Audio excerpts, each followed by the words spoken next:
King balitang Central Luzon ngayong araw. Task Force na tututok sa presyuhan ng COVID-19 supplies, binuo ng Pampanga Provincial Government. Physical distancing di raw nasunod sa vaccination site sa Angeles. City Government sinabing paiimbestigahan ang issue. Nasa 2 milyong Bulakenyo kailangan pang mabakunahan para maabot ang herd immunity sa lalawigan. At brutal na pagpatay sa isang babae na kinasasangkutan ng 5 pulis sa Nueva Ecija, kinundena.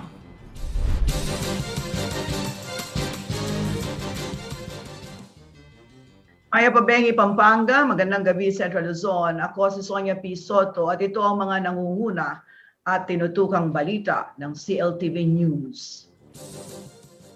Lampas 2,000 na ang binabantayang aktibong kaso ng COVID-19 sa Bataan. Kasabay ng planong pagpapatupad ng Enhanced Community Quarantine o ECQ sa probinsya ay ang pagbubukas naman ng maraming COVID vaccination site. Ayon sa provincial government, target mabakunahan ang higit 300,000 Bataenyo na bahagi ng vaccine-eligible population. Si Rainiel Pawid ang may report.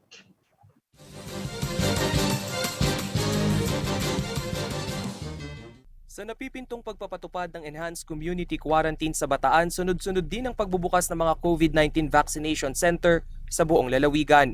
Mabilis kasi ang pagkalat ng novel coronavirus sa probinsya. As of August 2, mayroon ng 2,017 active COVID cases sa Bataan. Noong July 27, nasa 1,645 pa lang ang aktibong kaso sa probinsya. Sa loob lamang ng 8 araw, nadagdagan ito ng 372 cases.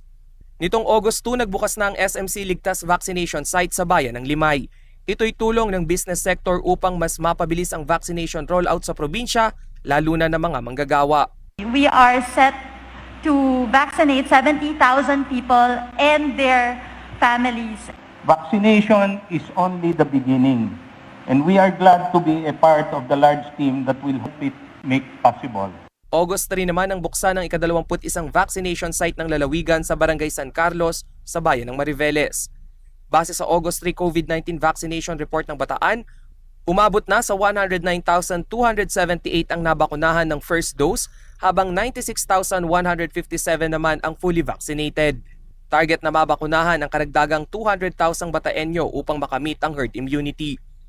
Nananawagan naman ang Provincial IATF sa mga Bataenyo na patuloy na sumunod sa mga itinakdang minimum health at safety protocols upang mapigilan na ang pagkalat ng virus. Ayon sa mga eksperto, inaasahang magkakaroon pa ng 3,000 hanggang 5,000 karagdagang kaso ng COVID-19 sa buwan ng Agosto. Samantala, patuloy ring binabantayan ang pagkalat ng mas nakahawang COVID-19 Delta variant sa probinsya. Sa kasalukuyan, 18 na ang kumpirmadong Delta variant cases sa Bataan. Rainiel Pawid, CLTV News. Pinuna ng mga netizen ang sitwasyon sa isang vaccination site ng Angeles City kung saan kumpulan at tila hindi alintana ng mga tao ang physical distancing. Nangako naman ang city government na kanilang ipasisilip ang nangyari para matiyak na nakakasunod sa alituntunin kaugnay ng vaccine rollout lalo't may banta ng COVID-19 Delta variant sa Pampanga. At this point, makakasama natin si Rainiel Pawid. Rainiel, kumusta ka na? Yes, Ma'am Son, ito nga isang Facebook post ang pinadala sa atin at pinost na rin sa Facebook kahapon pa at ito'y pinagkakaguluhan na nga ng mga netizen.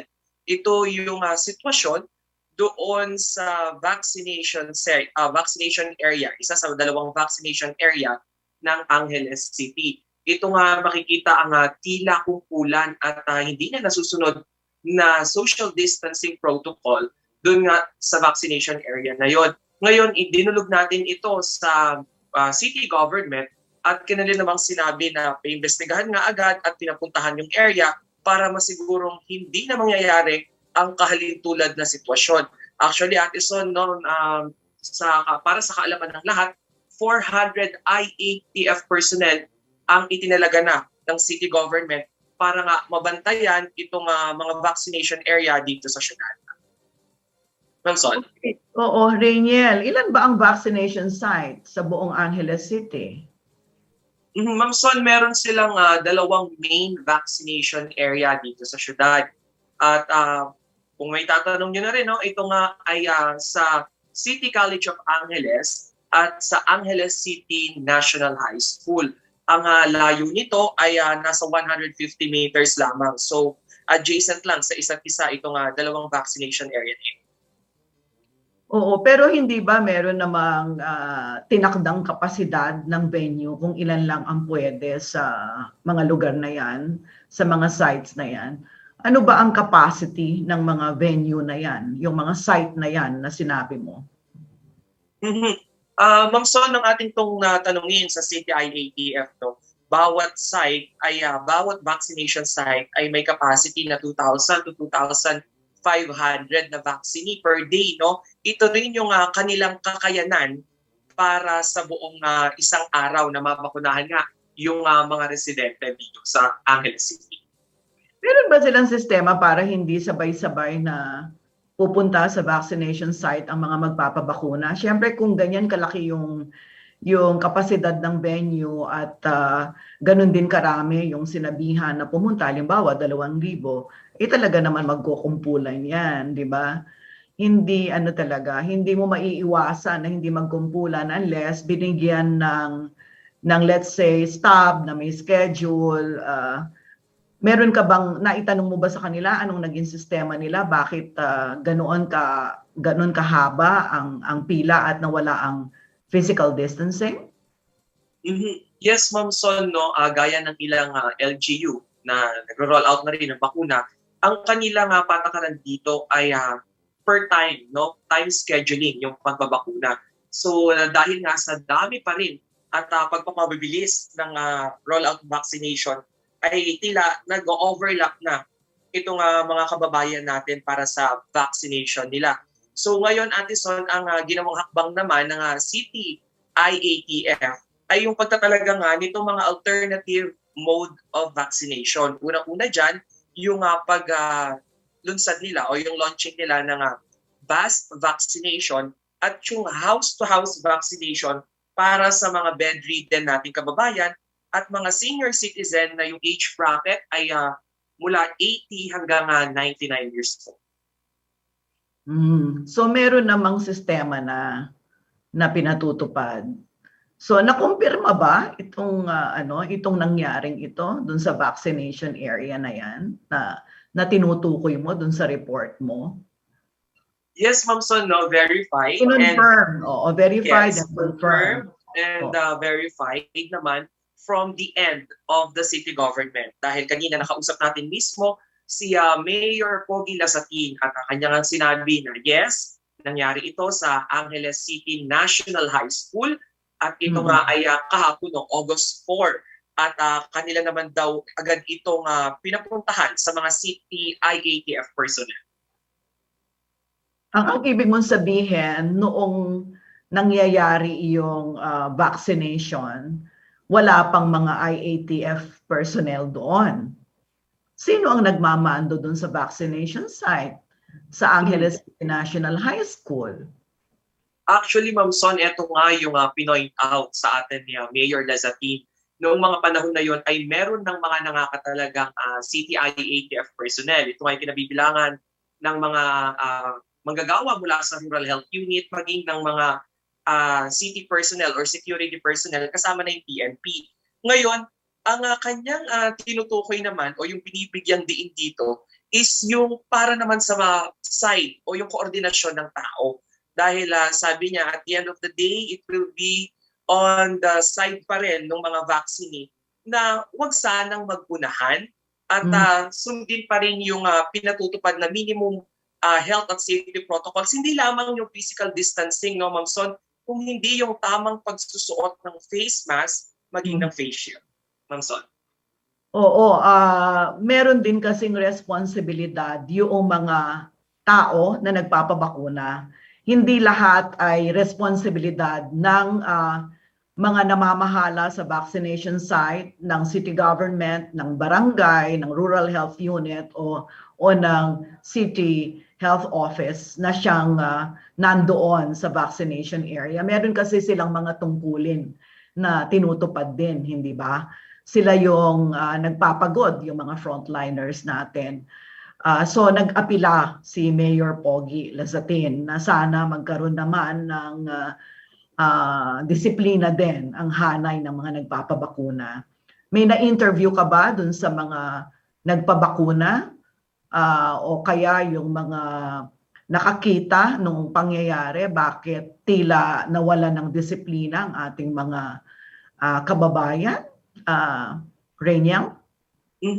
Ma'am Son, no, ating ang sinilip yung ilan doon sa mga vaccine kahapon na umattend mismo doon at ilan sa ating mga nakausap, sinabi nila na yes, may lapses din sa kanilang side dahil nga doon sa ilan ay gusto nilang makipag-unahan na doon sa pila. So, kung kahit anong regulasyon yung ibigay ng CTI-ATF, kung may mga kababayan tayo na nais makipag-unahan o makipagsingitan para lang mapabilis lalo yung proseso ng vaccination, lalo nga magkakagulo. Ngayon naman, doon sa side ng mga iba na nakaintindi, gaya ng mga nakausap din natin kanina, sinabi nila na parang na-overpower sila nitong mga gusto ngang agad-agad ay mabakunahan. So sa ganitong sitwasyon natin sa kanila, nakita nila na ito yung punot dulo nga kung bakit nagkukumpulan doon sa mismong vaccination area.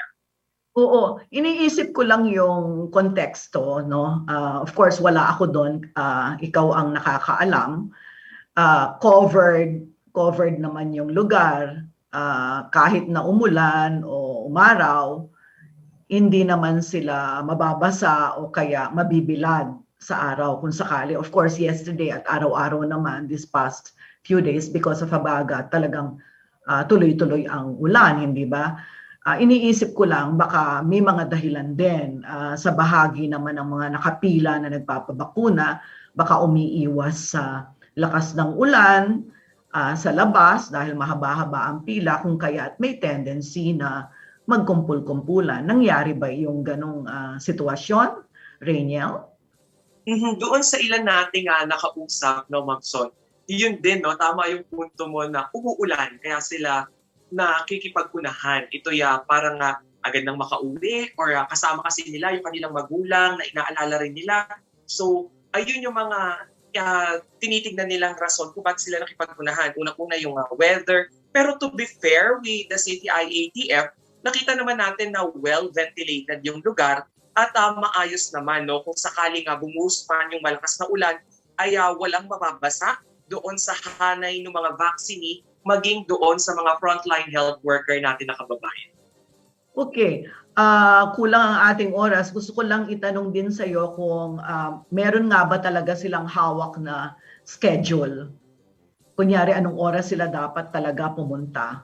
Kasi baka yung iba pumupunta, hindi pa nila oras. Halimbawa, pang PM sila, AM pa lang nandoon na. Siyempre, yung pagkakahati-hati ng bilang ng mga magpapabakuna, naapektuhan, hindi ba? Yung bilang ng mga tao dun sa venue at certain hours of the day. Rainiel. Ma'am Son, eto, no, dalawa yung proseso ng pagbibigay ng schedule sa kanila. Una yung via text na confirmation. So doon pa lang ay malalaman na nila yung oras. At kung masipag-sipag yung kanilang mga RH, no, ay pinapaskill din sa bawat social media ng bawat RH kung anong oras pupunta nga yung bawat vaccine. So alimbawa ako, Ate Son, pinadalan ako na August 5, may kalakip na yon na oras na August 5, 8 a.m. ang aking oras ng pagpapabakuna. Ngayon, inaalam pa natin kung paano nga ba yung sitwasyon sa oras naman na makaligtaan o mag-pass through the scheduled time. Baka ito nga yung nagiging dahilan. Okay, siguro dapat yun ang sistema talaga ng pag-schedule o ng pagpababakuna ay tutukan ng IATF ng syudad. Pero hindi pa rin natin lubusang maunawaan, no, yung behavior ng mga tao kung bakit nangyayari ito, no. Sana naman tulad ng apila ni Mayor Pogi Lazatin makipagtulungan para nang sa ganon maiwasan yung kumpulan at violation ng mga health protocols. Bilang panghuling tanong sa iyo, Reniel, ilan na ba ang nabakunahan sa syudad kumpara sa bilang na dapat mabakunahan? Ma'am Son, ito naman yung nakatutuwa dito sa side ng Angeles City. No? Isa sila sa may pinakamabilis na vaccination na roll out sa buong lalawigan ng Pampanga. As of August 2, ang mga nakatanggap ng first dose ay nasa 82,276 na at ang fully vaccinated ay 45,250. At ayon nga sa report na nakuha naman natin from the Department of Health, ay lagpas sila dito sa itinakdang 3,700 ceiling ng mababakunahan per day dahil nito lamang August 3 is on 4,256. Yun ang daily average nila na nabakunahan. Okay, so mga ilan pa yung dapat nilang mabakunahan? At isang dito nga, no, sa nakikita natin, 462,928 yung total population nila. And yung 70% nun ay yung mga dapat mabakunahan para makamit yung herd immunity. So 323,000 plus. So sa ngayon, malayong-malayo pa. No? Kailangan pa nila ng around 200 plus thousand na mabakunahan nga para ma-achieve nila yung herd immunity na tinatarget nila bago matapos itong taong 2021. Pero actually, we are all racing against time, no? Kasi kailangan maunahan natin pare-pareho sa Delta variant. Correct. At correct, time is of the Yeah. essence talaga. Yes. Maraming salamat sa iyo, Rainiel. Mag-iingat ka. Sa pagbabalik ng CLTV News.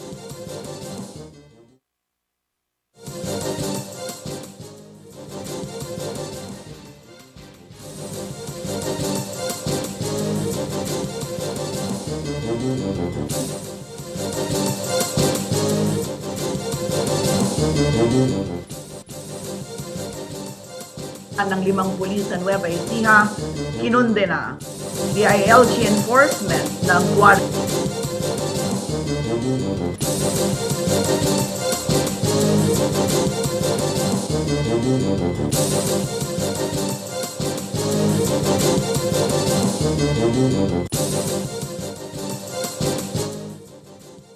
ako.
Nagbabalik ang CLTV News at sa iba pang mga nangungunang balita. Mariing kinondena ngayon ng iba't ibang grupo at personalidad ang pagdukot at pagpaslang sa isang online seller na kinasasangkutan ng 5 pulis sa Nueva Ecija. Lumalabas sa investigasyon na sinunog at ibinaon sa isang farm na pagmamay-ari pa rin ng isang pulis ang mga labi ng biktima. Narito ang report.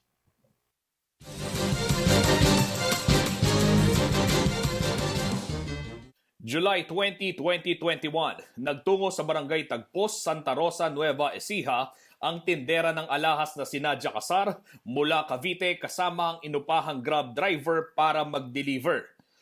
Pauwi na sana sila matapos ang transaksyon ng harangan ang kanilang sinasakyang kotse ng 5 armadong lalaki. Batay sa investigasyon ng Philippine National Police Anti-Kidnapping Group, dinukot si Casar at ang driver. Kinuha raw sa driver ang 4,500 pesos na cash at kanyang cellphone at kalaunay pinaalis na rin. Habang si Casar, isa ng sunog na bangkay ng matagpuan ng kapulisan nitong August 1, 2021 sa isang farm sa Barangay Imelda Valley, Palayan City na pagmamay-ari pa ng isa nilang kabaro. 5 pulis at 2 sibilyan ang tinukoy ng Philippine National Police na sangkot sa karumal-dumal na krimen. Sina Police Staff Sergeant Benedict Matias Reyes ng Santa Rosa Municipal Police Station, Police Staff Sergeant June Malilin ng Palayan City Police Station, Police Corporal Julius Alcantara ng Nueva Ecija Provincial Police Office Drug Enforcement Unit, Police Master Sergeant Rowen Martin ng Cabanatuan City Police Station at Police Staff Sergeant Drex Temer Esmundo na nakadestino naman sa Cabiao Municipal Police Station. Sangkot din umano sa krimen ang 2 sibilyan na sina Franklin Macapagala at Dario Robarios. As of August 4, pinaghahanap pa ng mga otoridad ang 2 pulis na sina Martin at Esmundo at ang sibilyan na si Macapagal habang nasa kustodiya na nila ang iba pang mga suspect. Ayon kay Bangsamoro Transition Authority Member of Parliament Jamila Disimban Ramos, nakababahala raw ang karumal-dumal na pagkakapatay sa kanilang kapatid na Muslim na si Casar. Hindi raw katanggap-tanggap na sa ganito mauuwi ang marangal at payapang paghahanap buhay sa labas ng Bangsamoro Autonomous Region of Muslim Mindanao ng kanilang kababayan. Maging si dating kinatanguan ng women's sector sa ARMM Regional Assembly Samira Gutok, nagpaabot rin ng pagkondena sa krimen at nakiusap sa pamunuan ng PNP na panagutin ang mga may sala. General Eleazar, please protect the witness. Please punish yung mga naarestong internal audit ninyo or internal investigation is mandatory nga sa mga taong active daw in duty na na-identify ng witness. Hindi namin po lubos maakala mangyayari po yan sa isang taong babae, mag-isa, sa Grab taxi, naghahanap buhay dyan from here in Lanao para lang po may padala sa kanilang mga pamilya na apektado ng siege at kung ano-anong sakuna.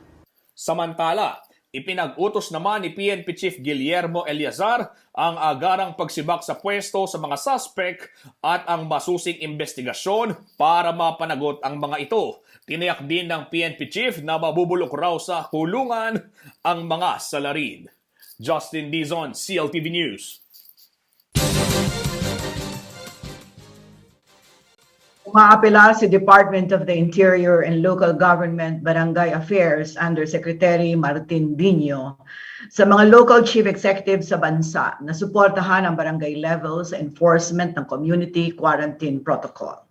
Masigit kasi umanong nakikilala ng mga barangay officials ang mga taong labas-pasok sa komunidad kaysa sa mga nagbabantay sa border control point ng kada provincial government. Narito ang report.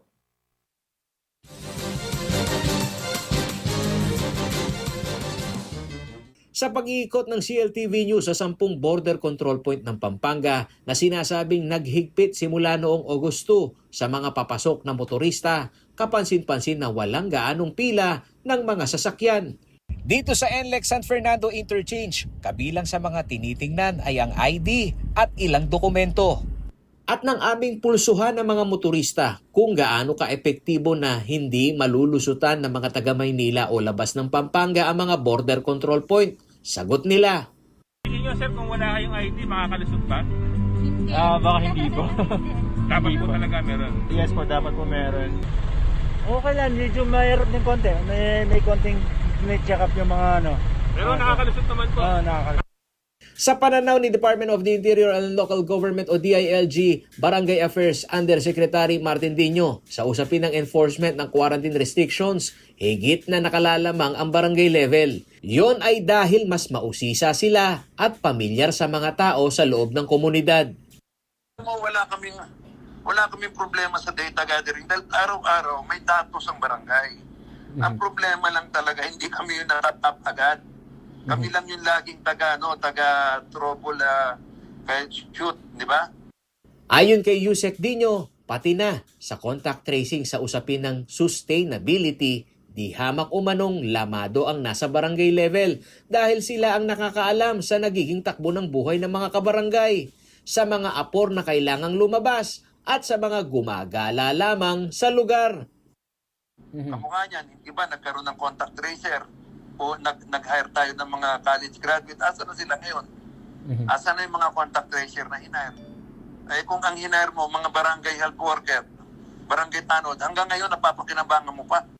Sa aktual na papel ng barangay level sa pabalik-balik na higpit ng quarantine checkpoint, may mga additional na pangangailangan umano ang mga ito na dapat suportahan, hindi lamang ang national level, kundi pati na ang lokal na pamahalaan. Sa totoo lang, mahigit isang taon na ang barangay dito. There are 42,047 barangay all over the Philippines. Nag-lockdown kami, ang barangay. Nakita nyo ba naka-PPE ang mga tanod? Wala po. Uniforme lang. Hindi nyo alam na madami namatay na tanod at saka mga barangay captain, mga barangay official. Pero nagbabantay po sa karsada 24/7. Dito sa Pampanga, kasabay ng Executive Order No. 17-2021 ng provincial government na nag-aatas ng reactivation ng mga quarantine control point sa kada barangay. Sinabi ni Provincial Administrator Charlie Chua na binibigyan naman umano ng allowance ang mga tatao sa checkpoint sa 19 na munisipalidad ng lalawigan.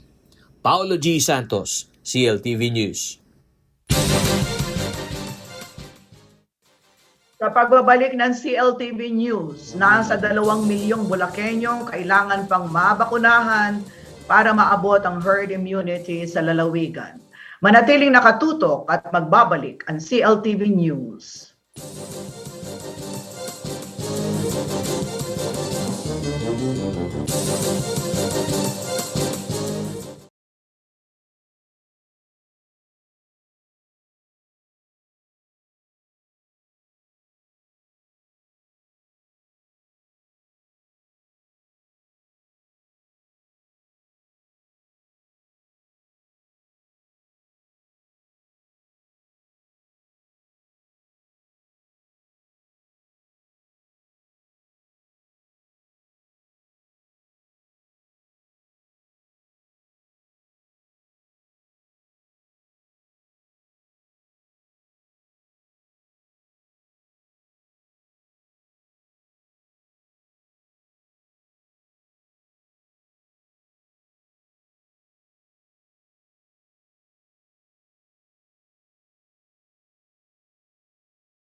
Nagbabalik ang CLTV News at sa iba pang mga nangungunang mga balita. Isang task force ang binuo ng provincial government ng Pampanga para tutukan ang presyuhan ng COVID-19 medical supplies sa lalawigan. Ilan kasi sa ating mga kabalen ang nagpaabot ng sumbong kaugnay ng mataas na halaga ng mga gamot na hindi umano regulated at nirereseta sa mga critical COVID-19 patients. Sa puntong ito, makakausap natin live sa CLTV News si Board Member June Canlas ng Lalawigan ng Pampanga. Magandang gabi sa inyo, Board Member, Attorney June. Magandang gabi, kapatid na Sonia at lahat ng tagapanood ng CLTV News. Magandang gabi po sa inyo lahat. May Pabengi. Maya Pabengi. Board Member, is it safe to assume na kaya kayo nagsagawa ng hearing sa sanggunian hinggil sa overpricing dahil rampant practice na ito? Napansin lang namin doon sa mga billing statements na pinapadala sa Kapitolyo ng mga nanghihingi ng tulong, medical assistance. Napansin namin yung kataasan ng mga presyo ng mga gamot, Like for instance, yung Remdesivir, alam naman namin yung purchase price niyan sa merkado, something like 3,500 pesos lang yan.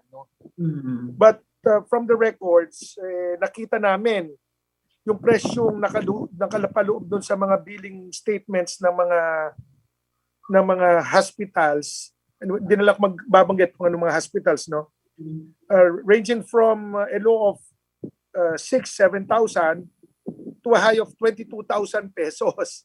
So, medyo nakakabahala, alam naman natin na sa gitna ng pandemya, dapat nagkakatulungan, This is not a time for private business na to earn unconscionable profits, Kailangan yung tama lang, something which is conscionable ika nga. Especially during the pandemic. Okay. Napakaganda nung sinabi ninyo, board member, kasi sa mga panahon ngayon, walang konsensya naman ang sino man na mambibiktima ng mga biktima na. Yeah, tama yan. So, naalala nyo, nung panahon ng Pinatubo, hindi ba? Yan ang isa sa mga nilabanan natin, yung pambibiktima sa mga biktima ng Pinatubo. Ngayon naman, ito yung mga biktima ng COVID-19. Kanya kailangan ito ay, itong practice na ito ay mapigilan. Board member, gusto ko malaman, ito ba yung mga ospital lamang? Wala ba mga drugstores? Kasama yan, kasi may mga gamot, halimbawa, Remdesivir, compassionate use authorization lang yan . So, hospital lang ang pwedeng mag-dispense niyan, It's not being sold in pharmacies. Pero may mga gamot na nabibili naman sa mga pharmacies na kailangan din i-regulate natin yung presyo. Kasi ginagamit yun na mga medisina, Like for instance, mga antibiotics natin, vitamins yan, yung vitamin C with zinc, PPE, alcohol. Yan mga karaniwang gamot at kagamitan na kailangan nating siguraduhin na ito ay affordable sa nakakararaming sektor ng ating lipunan. Kasi nga naman, everybody is at risk. The more vulnerable sectors ng society natin, may obligasyon ng pamahalaan na sa kaparaan ng tinatakda ng batas ay kailangan proteksyonan natin sa pamamagitan ng pagsisigurado na yung mga gamot na kailangan nila kung sila'y magkakasakit, yung mga kagamitan na masisigurado natin na ligtas ang mga gumagamit at mga pasyente, yung mga pasyente natin, affordable naman.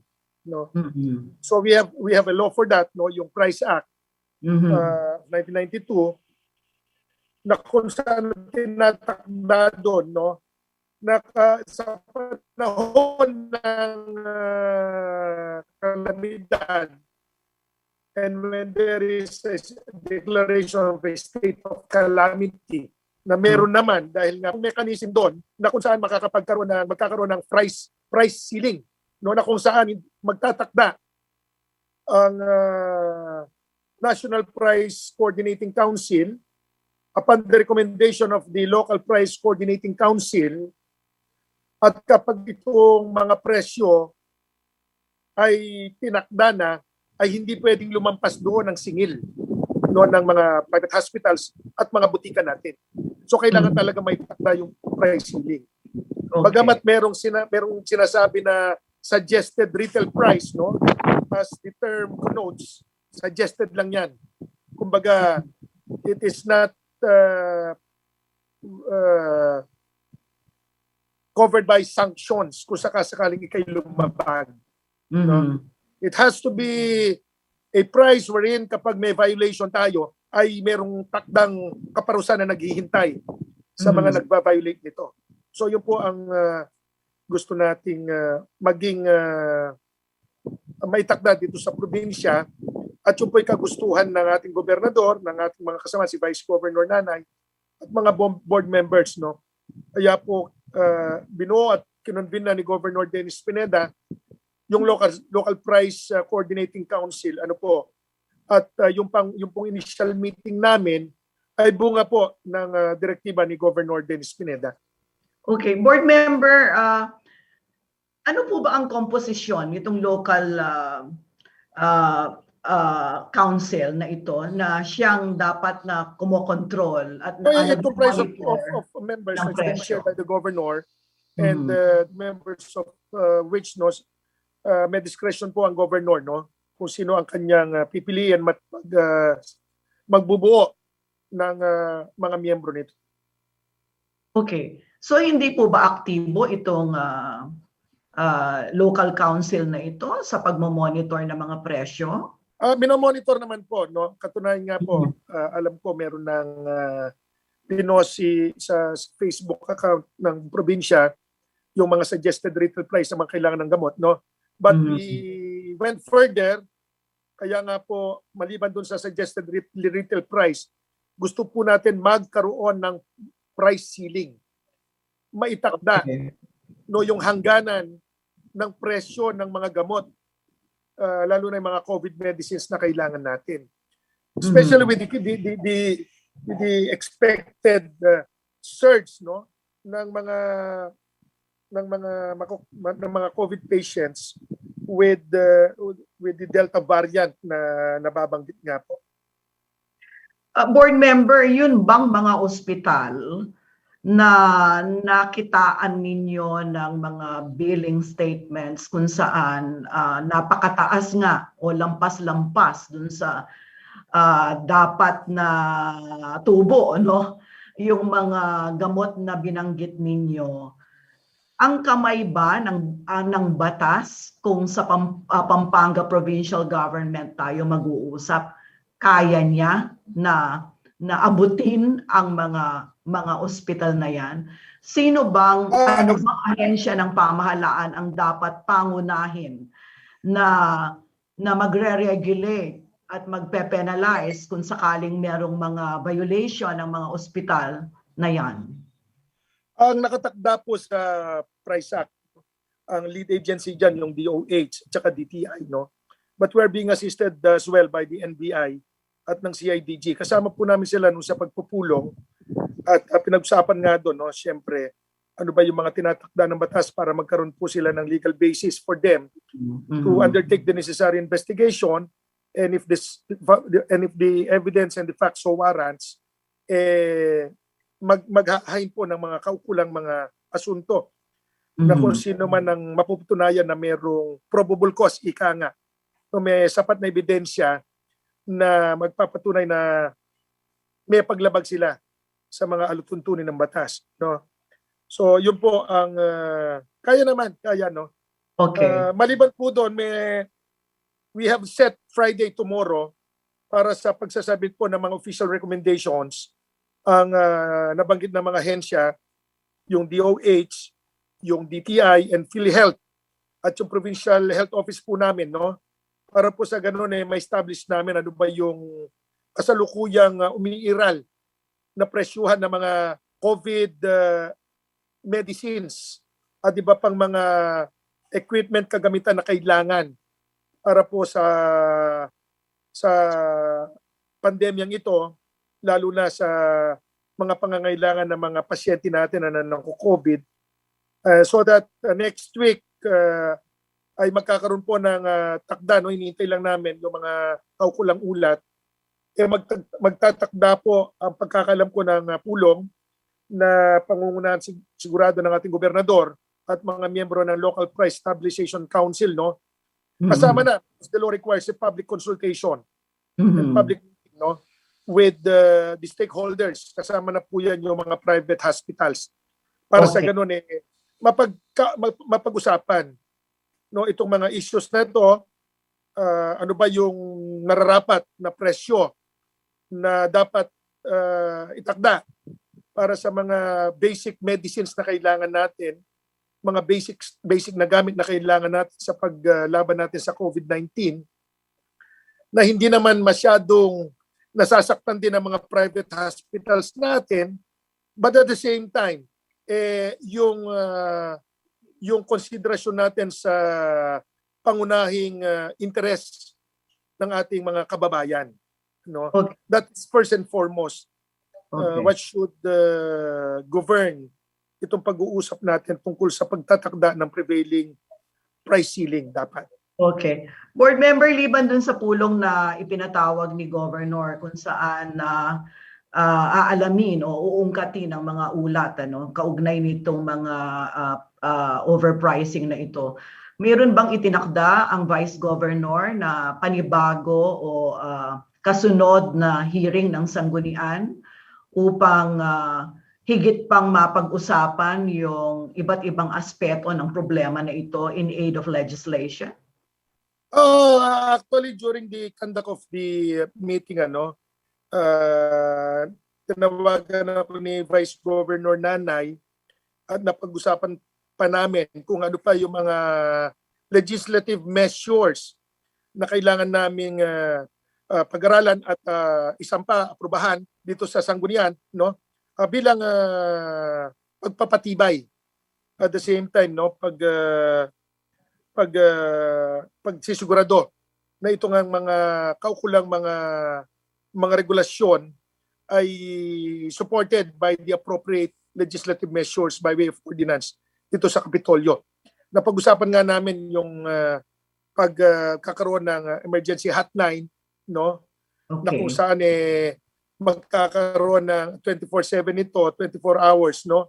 Na magmaman para sa ganun tatanggap ng mga reklamo at mga complaints, no, kung anuman ukol dito sa mga billings na kanilang mga nare-receive sa mga hospitals natin, at magkakaroon ng mga tao na kung saan pag may nangangailangan ng mga referrals, no, sa mga hospitals natin kapag sila'y nangangailangan ng mga kwarto na gagamitin na emergency sa mga COVID patients. As of now, alam naman natin pila na, no, sa mga hospitals ng mga COVID patients natin.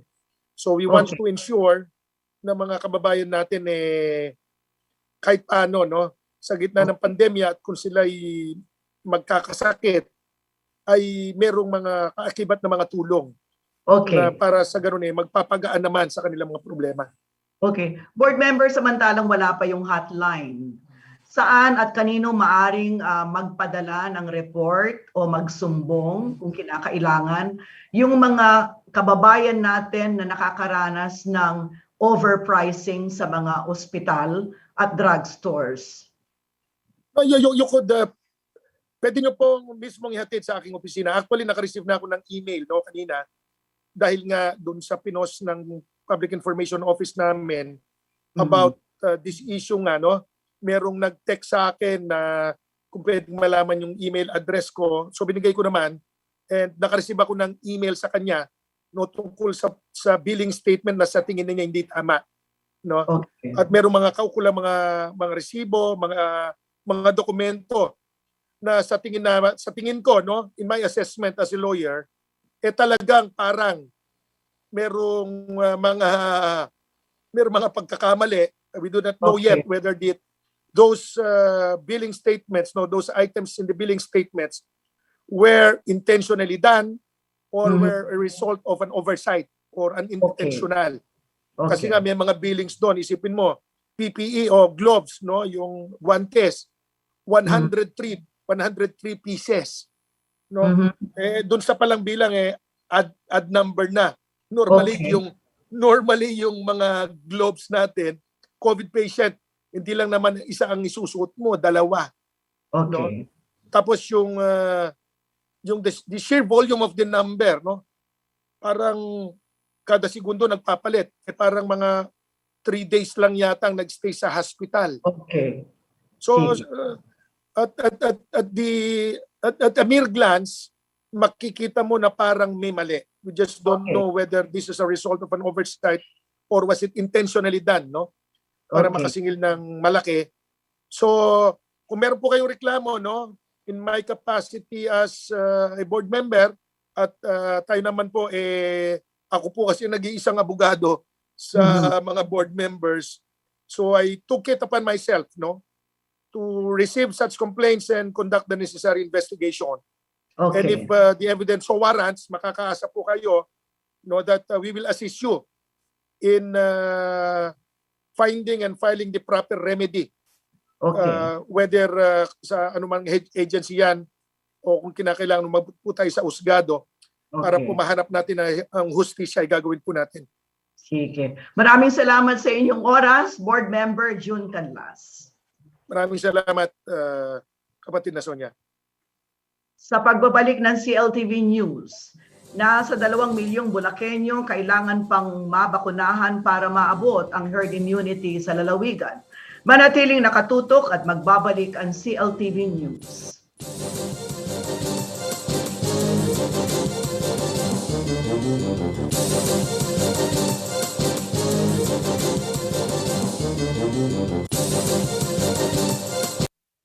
Thank you. Sige. God first.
Nagbabalik ang CLTV News at sa iba pang mga nangungunang balita. Matapos ang pagdating ng COVID-19 vaccine sa bansa, ipinadadala ang mga ito sa iba't ibang lugar. Partikular na sa mga may mataas na kaso ng COVID-19 gaya ng Bulacan. Bagamat mahigit 612,000 doses na ang nai-roll out sa lalawigan, nasa 2 milyong katao pa rin ang kailangan bakunahan upang makamit ang herd immunity. Alamin natin ang COVID-19 vaccination status sa lalawigan ng Bulacan sa ulat ni Jennifer Salenga.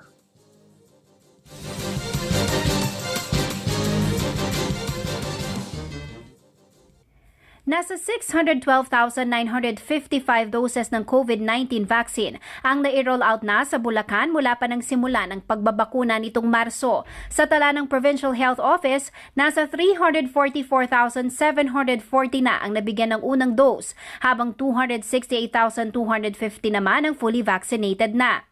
42,954 ang nabakunahan na ng first dose sa mga A1 priority o mga health worker.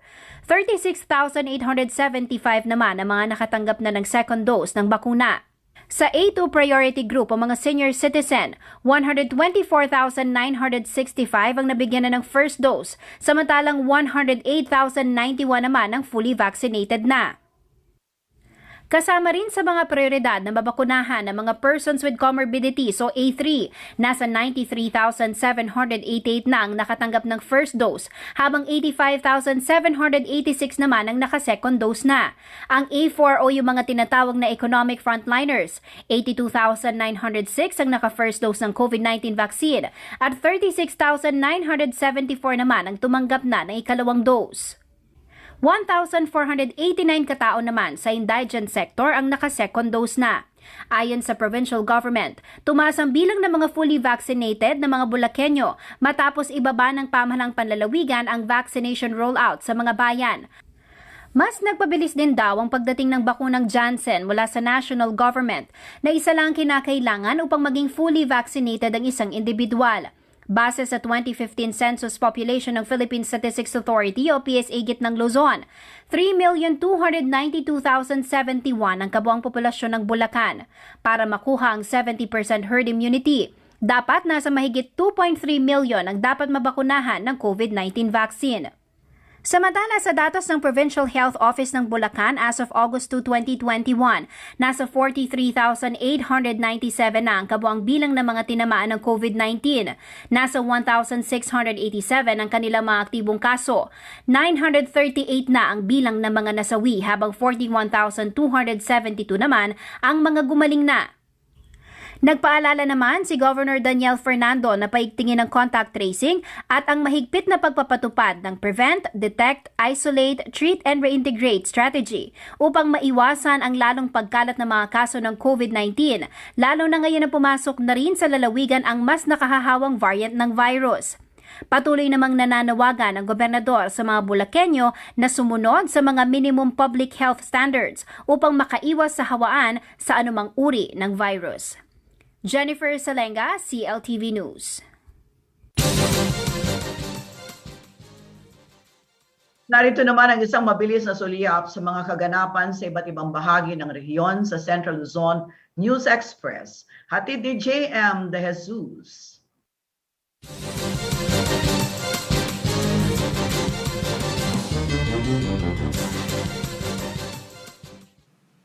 Natapos na ng Department of Public Works and Highways o DPWH Region 3 ang pagsasagawa ng mga kalsada sa bayan ng Bongabon, Gabaldon at San Leonardo sa Nueva Ecija. Kabilang dito ang 2 kilometrong daan sa bayan ng Bongabon at Gabaldon na makakatulong umano sa flood mitigation sa lugar. Higit pa rito, nakapagpatayo ang DPWH ng 2 farm-to-market project sa ilalim ng Convergence Program sa tulong ng Department of Agriculture. Ang pagpapatupad ng iba't ibang proyektong pang-infrastruktura ay tiyak na makakatulong raw sa economic growth ng probinsya. Arestado ang 7 katao sa manhunt operation sa Bulacan itong Martes, 3 ng Agosto. Ayon sa ulat ng Bulacan PNP, nahuli na sa wakas ang most wanted person na lalawigan na si Romulo Aguilar Jr.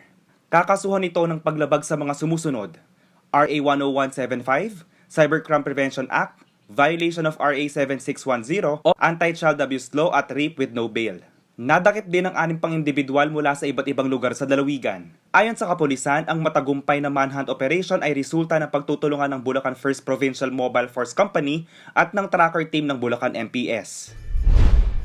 Higit 300 pulis ang dineploy ng pamahalaang panlalawigan ng Nueva Ecija para tumao sa mga border control points ng probinsya. Nagsasagawa na ng dry run bilang paghahanda at pagpapaalala na rin sa mga mamamayan ng activation ng mga border control points. Ayon sa pamunuan ng Nueva Ecija PNP, gagawing palitan o 2 shift ang pagbabantay sa 15 border control points. Kabilang sa mga dapat ipresenta ng mga dadaan o papasok ng Nueva Ecija ang alinman sa mga sumusunod: valid Nueva Ecija IATF issued border pass, valid IATF issued authorized persons outside residence, gayon din ang mga mayroong negative resulta ng saliva, antigen o RT-PCR test na ginawa sa loob ng 72 oras bago bumiyahe, o vaccination card kung ang individual ay nakakumpleto na ng bakuna laban sa COVID-19.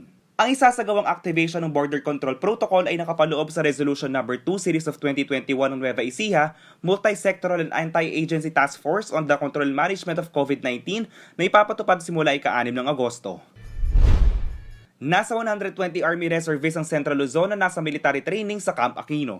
Ang mga reservists ay dadaan sa 45-day entry-level program sa tulong at gabay ng 3rd Regional Community Defense Group for Filipino Citizens na unang parte ng kanilang pagsasanay. Magkakaroon din sila ng small group of classroom instructions at mga practical exercises na makakatulong para mas maunawaan ang mga paksa na ituturo sa mga ito. Masaya namang sinulubong ni Armed Forces of the Philippines Northern Luzon Commander Lieutenant General Arnulfo Marcelo Burgos Jr. ang mga reservists na magnanais pagsilbihan ng bansa. Anya, mas titibay ang Armed Forces at mapapabilis ang pagresponde ng disaster response and territorial defense ng bansa sa tulong ng mga Army reservists. JM De Jesus, CLTV News. At yan ang mga balitang nakalap ng CLTV News. Para sa karagdagang detalye, maaari niyong i-follow ang aming social media pages sa Facebook at CLTV36 Official at CLTV36 News. Sa Twitter naman at CLTV36, Instagram at CLTV36 Official.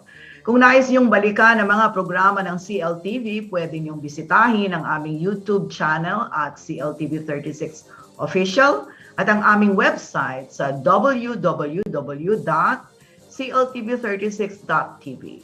Kasama ang buong puwersa ng CLTV News and Current Affairs, ako po si Sonia P. Soto. Maraming salamat. Stay safe mga karehiyon.